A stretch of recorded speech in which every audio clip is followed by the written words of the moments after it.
Hi guys, welcome to Vikas online education. आज के इस वीडियो में हम लोग बात करने वाले हैं साइंस सुपर 30, जिसमें कि हम लोग साइंस के इंपॉर्टेंट 30 क्वेश्चन के बारे में डिस्कशन करने वाले हैं।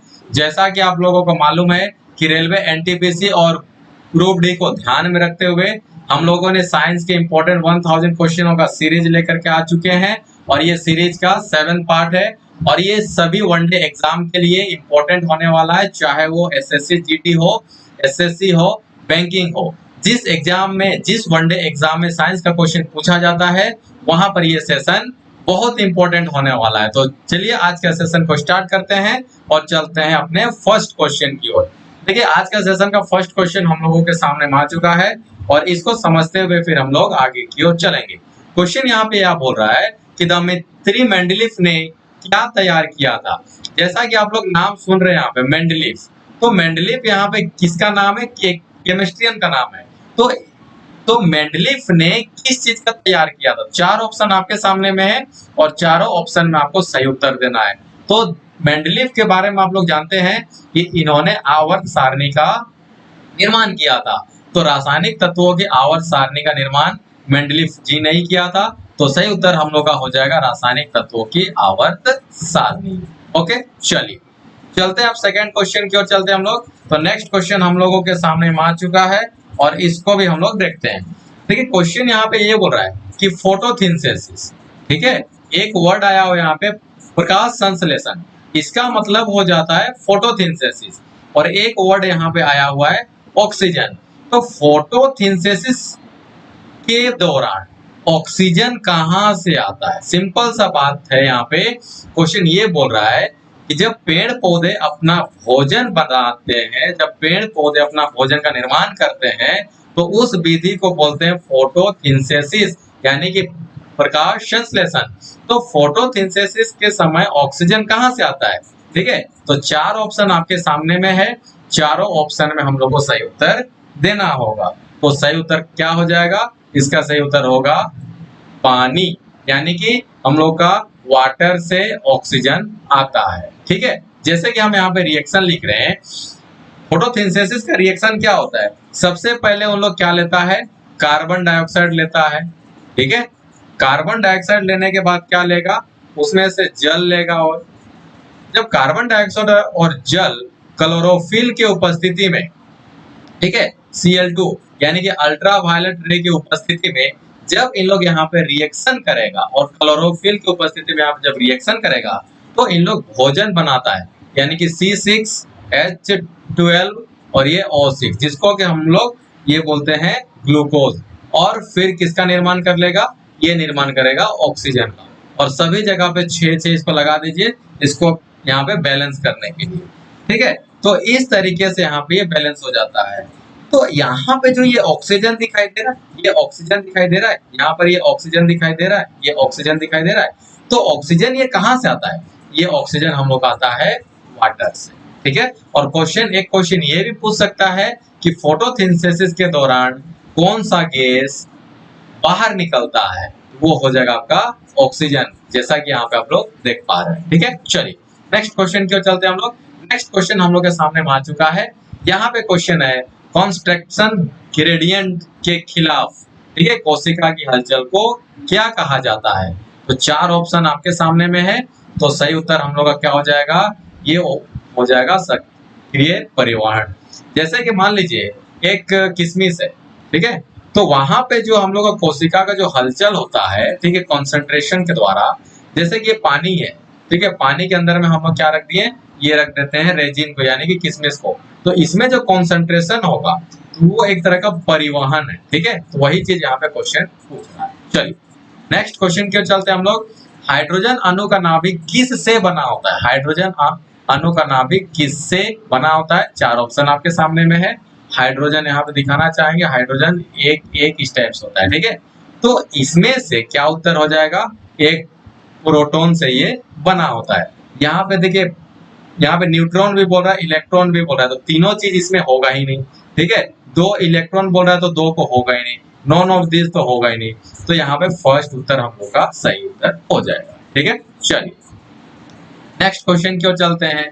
नेक्स्ट क्वेश्चन हम लोग के सामने आ चुका है। क्वेश्चन यहाँ पे क्या बोल रहा है जीरो इमिशन व्हीकल्स, यानी कि शून्य उत्सर्जन वाहक का क्या अर्थ है, क्या मीनिंग है, क्या मतलब है। तो चार ऑप्शन यहाँ पे सामने है। फर्स्ट ऑप्शन क्या है कि वो जो शक्ति के स्रोत के जरिए पिछले पाइप से कोई प्रदूषण उत्सर्जित नहीं करता है, ठीक है। सेकंड क्या हो जाएगा, वो जो पिछली पाइप से केवल जल वाष्प उत्सर्जित करता हो। थर्ड क्या हो जाएगा, वो जो पिछली पाइप से केवल हाइड्रोजन उत्सर्जित करता हो। और लास्ट ऑप्शन हो जाएगा, वो जो पिछली पाइप से केवल संकुचित हवा का उत्सर्जित करता हो। तो यहाँ पे जीरो का मतलब हो जाता है शून्य, और शून्य का मतलब हो जाएगा कुछ भी नहीं। तो फर्स्ट ऑप्शन यहाँ पे देख रहा है क्या, वो जो शक्ति जो कोई भी सोर्सेस के जरिए पिछली पाइप से कोई प्रदूषक उत्सर्जित नहीं उत्पन्न करता है, यानी कि कोई भी पोल्यूशन उत्पन्न नहीं करता है। तो जब पोल्यूशन उत्पन्न नहीं करेगा तो वही हो जाएगा जीरो इमिशन, ठीक है। जिस व्हीकल से कोई भी प्रदूषण उत्पन्न नहीं होता है उसी को हम लोग बोलेंगे जीरो इमिशन। तो आंसर हम लोग का यहाँ पे क्या हो जाएगा, फर्स्ट आंसर हो जाएगा, ठीक है। चलिए नेक्स्ट चलते हैं हम लोग। निम्नलिखित को पदों और उस पर आधारित सवाल का जवाब दें।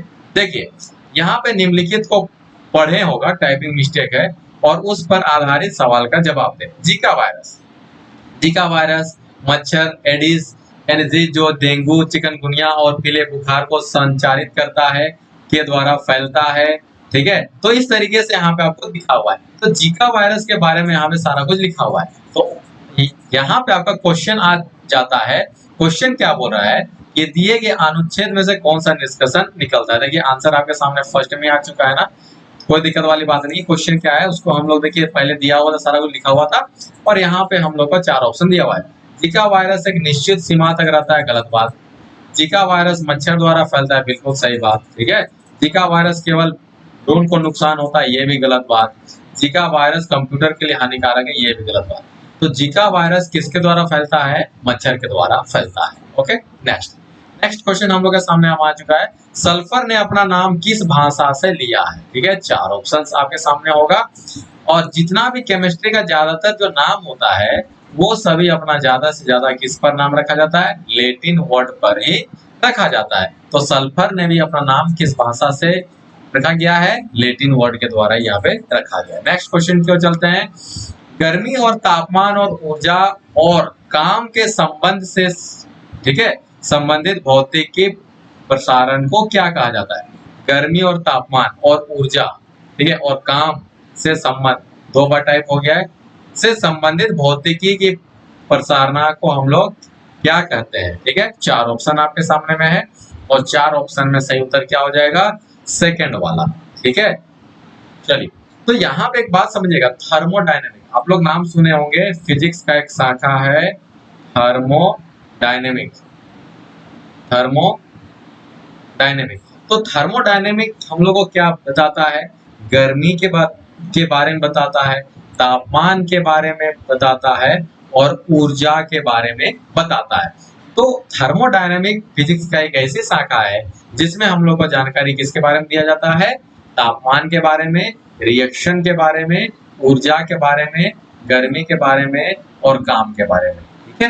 तो ये हो जाएगा हम लोग का थर्मोडायनेमिक। ओके चलिए नेक्स्ट क्वेश्चन हम लोग के सामने आ चुका है कि प्योर वाटर यानी कि क्या होगा, शुद्ध पानी किस प्रकार का विद्युत चालक है। चार ऑप्शन आपके सामने में हो जाएगा, और जो प्योर वाटर होता है वो किस तरह का विद्युत का चालक होता है। तो प्योर वाटर क्या हो जाएगा, ये विद्युत का सुचालक नहीं होता है, ये प्योर वाटर से विद्युत का गमन नहीं होगा, इसलिए क्या होगा, ये खराब, यानी कि प्योर पानी से विद्युत का चालन नहीं होता है, ठीक है। चलिए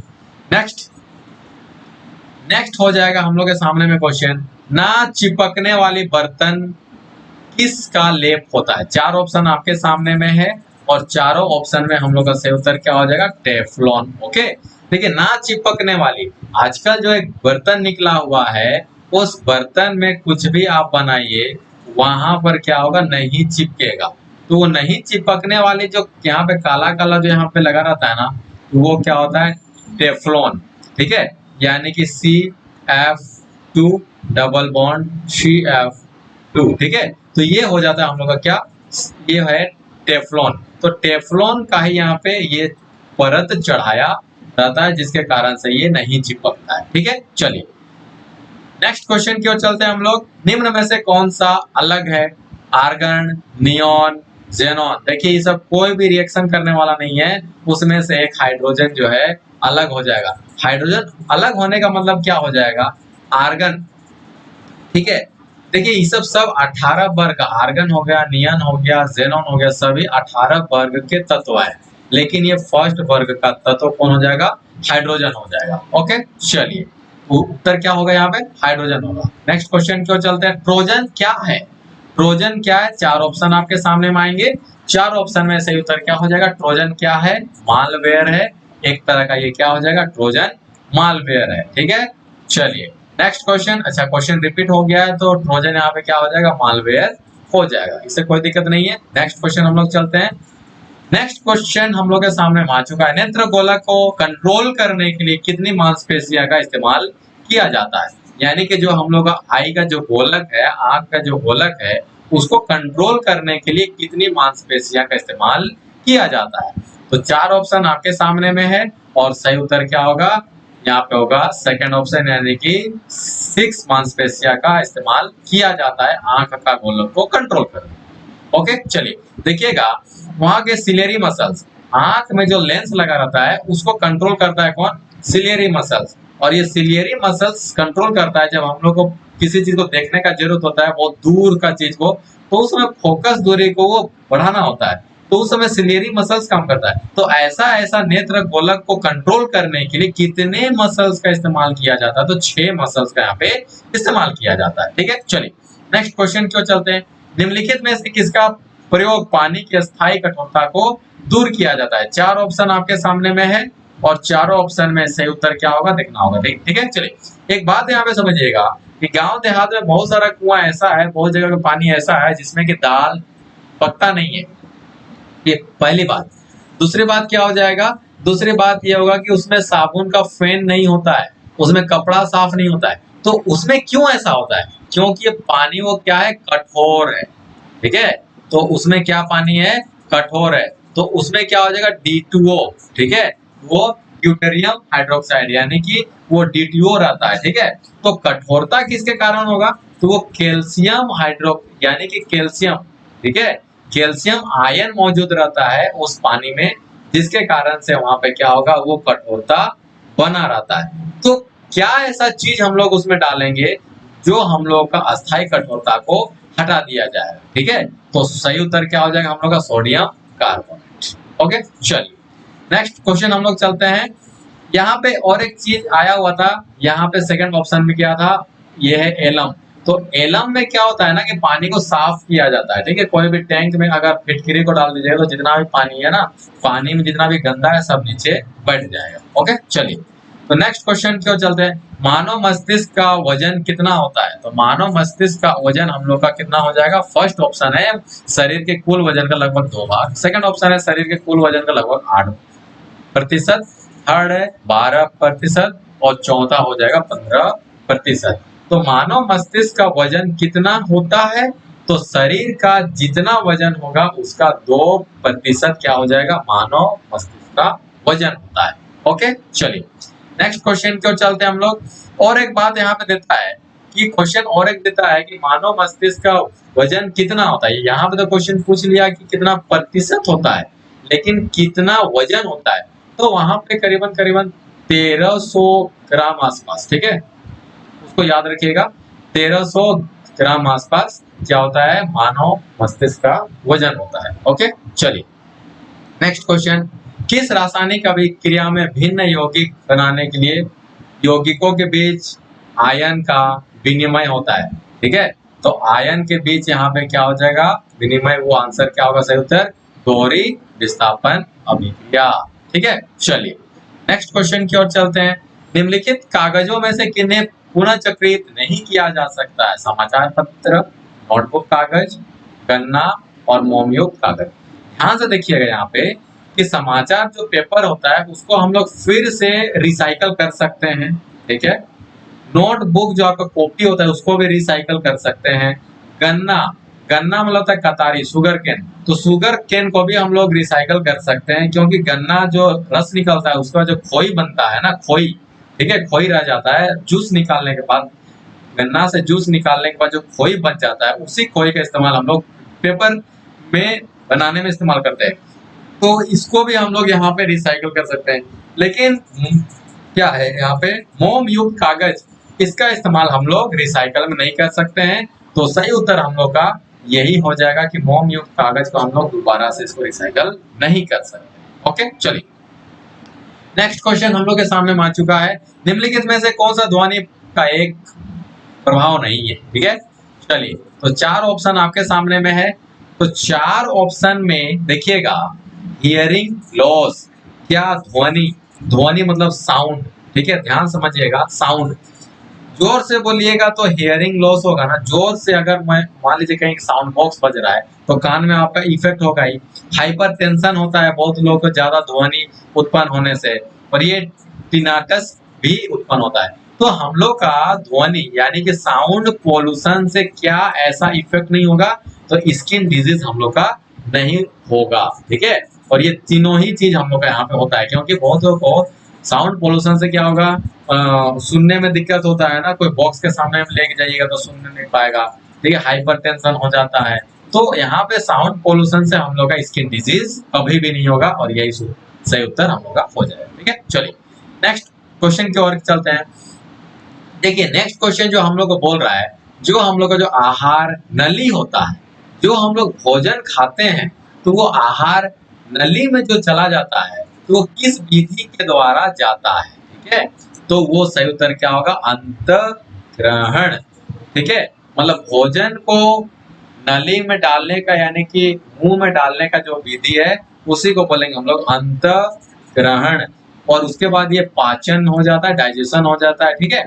तो इस तरीके से यहाँ पे क्वेश्चन क्या बोल रहा है कि जो भोजन है आहार नली में जो जाने का विधि है उसको हम लोग क्या बोलते हैं? तो ये क्या होगा? अंतःग्रहण, ठीक है। सबसे पहले हम लोग का अंतःग्रहण होगा, फिर पाचन होगा, उसके बाद क्या होगा, जितना भी पाचन के बाद हम लोग का जो चीज हम लोग का बचेगा ना, जूस बन जाता है, तो जूस शरीर में सारा तरफ चला जाएगा। उसके बाद जो हम लोग का जो वेस्ट मटेरियल होता है वो शरीर से बाहर निकल जाता है। तो टोटल 5 भागों में ये क्या होता है, ये 5 भागों में हम लोग का शरीर में भोजन जाने के बाद वो डिवाइड होता है। पहले जाएगा, फिर छोटे छोटे टुकड़ों में बटेगा, फिर जूस बनेगा, फिर जूस हम लोग का बॉडी में सभी तरफ जाएगा, और उसके बाद जो वेस्ट मटेरियल है वो बाहर निकल जाएगा। तो सभी का नाम यहाँ पे अलग अलग, ठीक है। चलिए नेक्स्ट क्वेश्चन की ओर चलते हैं हम लोग।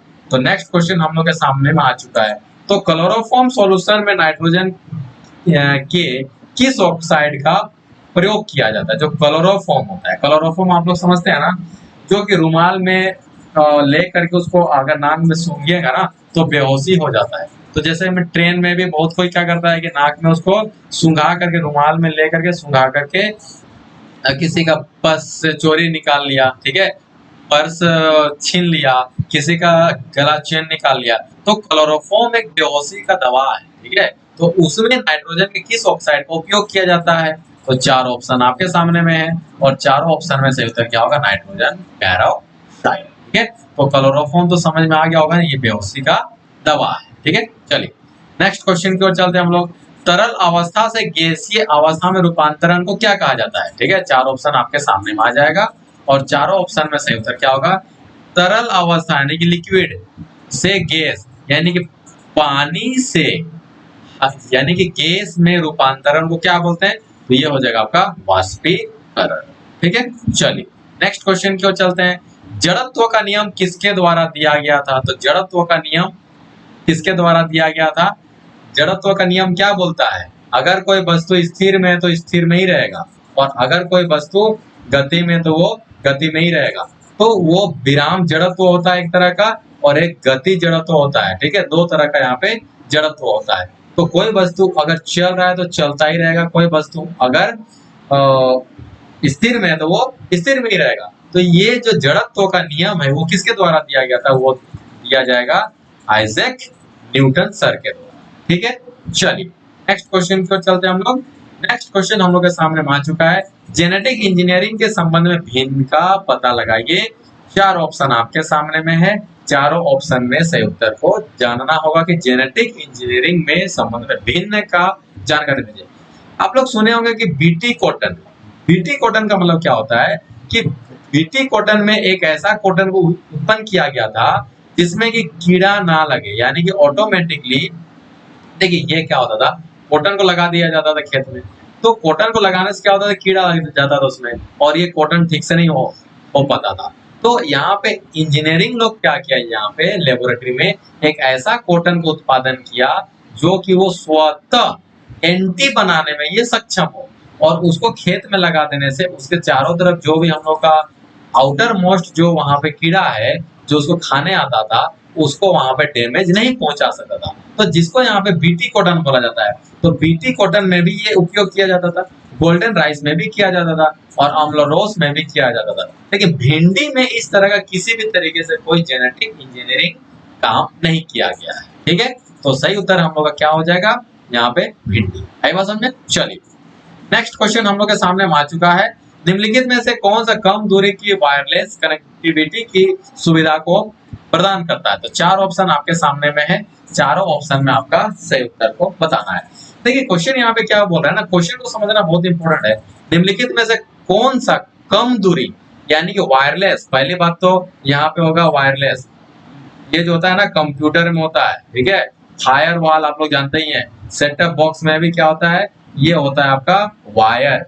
तो कम दूरी के लिए वायरलेस कनेक्टिविटी में किसका इस्तेमाल किया जाता है। तो आजकल का नौजवानों, होनहार स्टूडेंटों, ये सबको मालूम है कि कम दूरी का वायरलेस कनेक्टिविटी जिसमें कि वायर का कनेक्टिविटी नहीं होता है, तो कौन देता है, वो ब्लूटूथ। ठीक है, चलिए नेक्स्ट क्वेश्चन की ओर चलते हैं हम लोग। निम्नलिखित में से कौन सा अलैंगिक प्रजनन का एक प्रकार नहीं है। ठीक है, तो 4 ऑप्शन आपके सामने में हो जाएगा।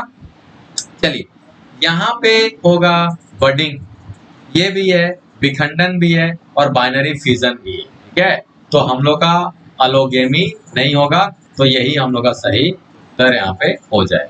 ठीक है, तो चलिए नेक्स्ट क्वेश्चन की ओर चलते हैं हम लोग। नेक्स्ट क्वेश्चन हम लोग के सामने आ चुका है, तो 4 ऑप्शन, देखिए सेम क्वेश्चन यहाँ पे रिपीट हो गया, तो कोई दिक्कत वाली बात नहीं है। ठीक है, मुकुलन में आप लोग समझते होंगे, मुकुलन का मतलब होता है बडिंग, एक पौधा रहता है जो कि हाइड्रा है। ठीक है, यहाँ पे ये हाइड्रा है, तो ये छोटा सा पौधा ये निकल गया, तो इसको काट करके हम लोग फिर उसको अलग से लगा सकते हैं, तो ये हो गया मुकुलन। विखंडन में क्या होगा कि एक से ये क्या बन जाएगा, 2 भाग बन जाएगा, और बाइनरी फ्यूजन में भी क्या होगा, 1 से 2 भाग बन जाएगा। तो यहाँ पे सभी अलैंगिक प्रजनन है, ठीक है, लेकिन यहाँ पे एलोगेमी इस तरह का नहीं करता। ठीक है, चलिए नेक्स्ट क्वेश्चन, हमें घास का हरा रंग दिखाई क्यों देता है। 4 ऑप्शन आपके सामने में है और चारों ऑप्शन में सही उत्तर क्या होगा, यह हरे रंग के प्रकाश को वापस हमारी आंखों पर परावर्तित करता है। तो यही हम लोग का यहाँ पे क्या हो जाएगा, सही उत्तर हो जाएगा। ठीक है, जैसे कि यहाँ पे क्वेश्चन भी पूछ सकता है कि आसमान का नीला रंग किसके कारण होता है। ठीक है, सूर्य का लाल रंग किसके कारण होता है। चलिए तो यहाँ पे नेक्स्ट क्वेश्चन हम लोग चलते हैं। नेक्स्ट क्वेश्चन हम लोग के सामने आ चुका है, निम्नलिखित में से कौन सा अंगूर में पाया जाने वाला मुख्य कार्बनिक अम्ल है। तो अंगूर में हम लोग का कौन सा अम्ल पाया जाता है, तो यहाँ पे अंगूर में हम लोग का टार्टरिक अम्ल पाया जाता है। ठीक है, चलिए आज का लास्ट क्वेश्चन, ऑक्सीजन के संपर्क में आने से बचने के लिए सोडियम धातु को किसके भीतर रखा जाता है। 4 ऑप्शन आपके सामने में होगा, तो यहाँ पे क्या होगा, केरोसिन ऑयल, क्योंकि सोडियम धातु अति क्रियाशील होता है, जैसे ये हवा का कांटेक्ट में आ जाता है उससे आग लगना शुरू हो जाएगा, क्योंकि यहाँ पे जैसे ही सोडियम हवा का कांटेक्ट में आएगा वैसे ही यहाँ पे क्या हो जाएगा, फायर हो जाएगा, आग लगना शुरू होगा। तो इसी आग लगने को बचाने के लिए किस में रखा जाता है, केरोसिन तेल में रखा जाता है। ठीक है, ताकि इसमें आग ना लग सके, और ये मुलायम धातु भी बोला जाता है, इसको हम लोग चाकू से भी काट सकते हैं। तो ये भी क्वेश्चन यहाँ से पूछ सकता है, तो सही उत्तर यहाँ पे क्या होगा, केरोसिन, जो कि हम लोग सोडियम धातु को ऑक्सीजन से बचाने के लिए रखते हैं। ठीक है, तो देखिए यहाँ पे सौर मंडल का अच्छा, 2 क्वेश्चन यहाँ पे हम लोग रिपीट हुआ था, जिसके कारण से 2 क्वेश्चन हम लोग यहाँ पे अतिरिक्त डाले। ठीक है, सौर मंडल का हेलियोसेंट्रिक मॉडल सर्वप्रथम किसके द्वारा दिया गया था? ठीक है, 4 ऑप्शन आपके सामने में है, 4 ऑप्शन में से उत्तर क्या होगा? Nicholas Copernicus. ठीक है, चलिए नेक्स्ट क्वेश्चन, निम्नलिखित में से कौन सा ग्रह मानव द्वारा खोजा गया प्रथम ग्रह है? यानी कि आदमियों के द्वारा खोजा गया पहला ग्रह का नाम बताइए। 4 ऑप्शन आपके सामने में है। तो प्रथम ग्रह जो मानव द्वारा खोजा गया था वो क्या था? यूरेनस। ठीक है, वो क्या हो जाएगा? यूरेनस। ठीक है, चलिए पीडीएफ अगर पाना है आपको, यहाँ का वीडियो का पीडीएफ अगर पाना है तो पीडीएफ को पाने के लिए हमारा टेलीग्राम ग्रुप है, क्या? विकास ऑनलाइन एजुकेशन, जाइए और ज्वाइन कर लीजिए, वहां पे इसका पीडीएफ आपको दिया जाएगा। ठीक है, चलिए तो आज का सेशन कैसा लगा? अगर अच्छा लगा होगा एक लाइक जरूर कर दीजिए, दोस्तों तक ज्यादा से ज्यादा शेयर कर दीजिए, और चैनल में नया तो सब्सक्राइब कर लीजिए। ठीक है, तो चलिए मिलते हैं नेक्स्ट वीडियो में। जय हिंद, जय भारत, तब तक के लिए नमस्कार।